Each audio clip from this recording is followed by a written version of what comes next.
Hi, my name is Carole Davis, and this is my CTK story.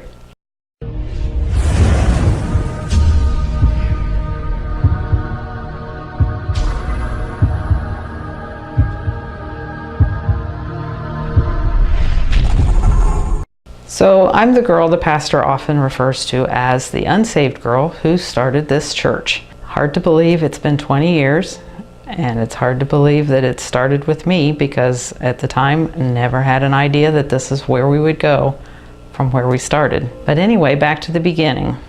Pastor was my boss, and we were in search of a church for Easter because the church we were presently attending wasn't fulfilling for us.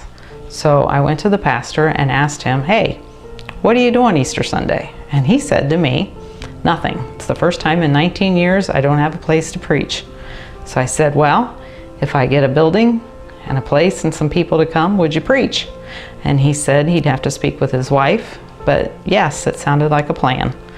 So it went from there to, I called my sister Marilyn and asked her if her and Steve could maybe sing a song for us that Sunday. And she said she would talk with Steve and they would go from there. And I said, well, do you think Steve would be our song leader? She said she would ask.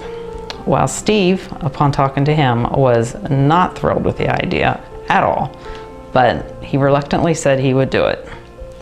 It went from there to several people in our department. Tim and Luann Wolford were one of them. We spoke with them about coming to the church, and they were excited about it. And the Sloan family, we contacted them, and they were coming, so there's quite a few of them. From there were just ended up 40-some people that came that first Sunday. Never dreamed that those 40 people would turn into the 200 that we have today, but obviously God had a plan. I didn't know it at the time.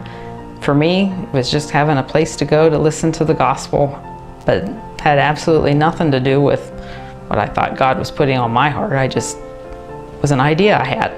You know, it's funny, there is a story, and the story that stands out for me is when he was preaching, and he said he was preaching at another church, and he had this eloquent sermon already, and because there was all his peers were there, and God told him no, that he wanted him to preach this simple sermon, and he was like, I don't want to preach this simple sermon. And he said, God said that you're going to preach this simple sermon. And he said it was a disabled boy who crawled to the altar and said, thank you, Pastor, for putting it in words that I could understand.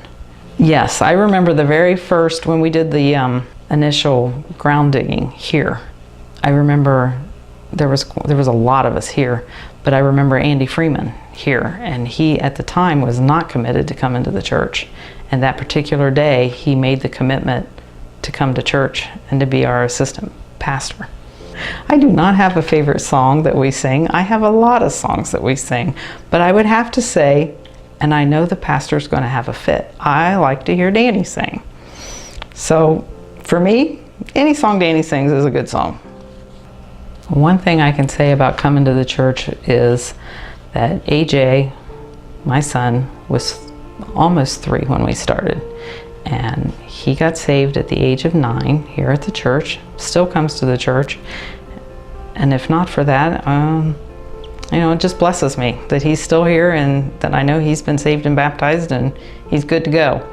So if not for this church and coming here, I'm not sure where he would be. In the next 20 years, I hope to have grandchildren coming here to this church at that time, and that we're still growing and still saving people. I want to say the old-fashioned gospel is preached here.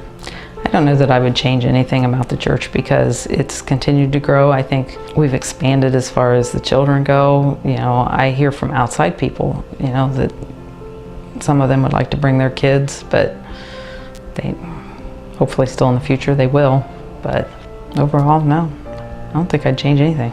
No, other than I cannot believe it's been 20 years. It's gone by really fast. When I think about my son who was 3 and maybe 2 foot tall, and now he's 22 and 6'8".